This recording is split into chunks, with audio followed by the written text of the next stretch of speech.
talk to you guys about something that came up with a client that I was working with recently, but I think it's super important to understand.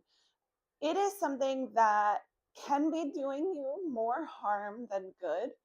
It is something that maybe prior to having kids or going through a pregnancy and a birth may not have been a problem, but now that your body's changed and you're in different positions and you're experiencing different symptoms, it could be an issue now. Okay. And that is that not all cues are created equal. Not all exercises are good for somebody that maybe worked yesterday or 6 years ago. Okay. So, what I mean by that is when I was working with this client the other day, we were working on their hinges. We were just trying to get the form. There was no weight involved, really trying to make sure that they got their hips back, knees stayed over their mid feet. As they came forward, hips straightened before the knees straightened, all the good mechanics of a hinge. And then this client was ending each hinge with the extra glute squeeze and kind of thrusting forward.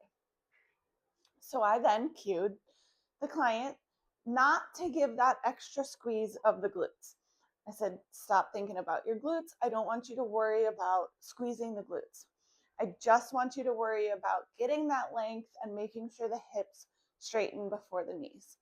Immediately the client was like, but I've always been told that I should squeeze my glutes at the top. Like that's what I've been cued. That's what I've been doing for years. And I had to kind of stop this client and go, that may have been true prior to having your umbilical hernia. That may have been true prior to going through a pregnancy or having your children. But today, that's not true for you. And this could actually be doing her more harm than good, right?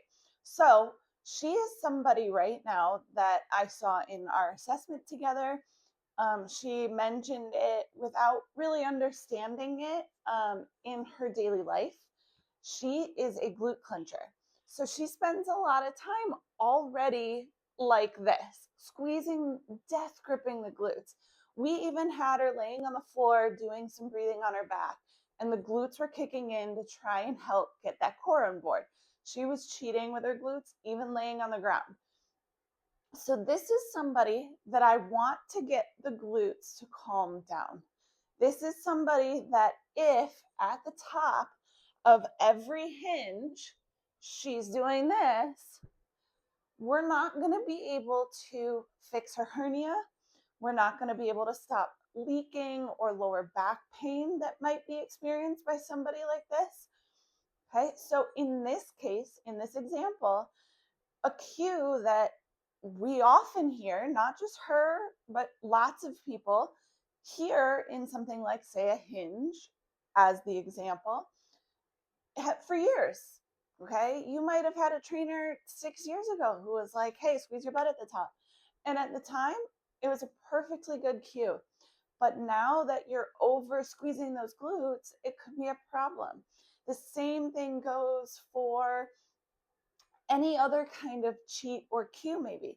So in some cases, we actually might need to pull back from some of our traditional cues and kind of address what is in front of us and what is going on in our own body or our client, okay? So it's important to understand that just because you've been doing something for years and then you've gone through this major change of pregnancy and postpartum doesn't mean that that cue and that thing that you've been doing for years is good for you anymore. I always say that, you hear things like, oh, if you've had diastases, you can never do these exercises. Okay, that's not true. There's a not right now or a not today type list, but there isn't a never list, right? So this cue could be something that maybe you go back to, or like I said, because it worked so long ago, it might just not be good today. It might just not be good right now until we can get those glutes to calm down in our daily life or in exercises, right? Same thing goes for any other type of cheating or cue. This is just one example. It makes the most sense for people.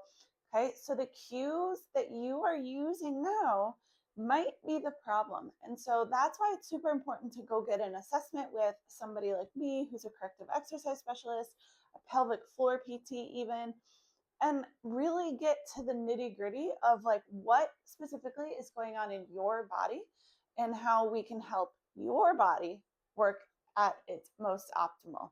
Okay, if you have any questions, please don't hesitate. I'll see you guys next time.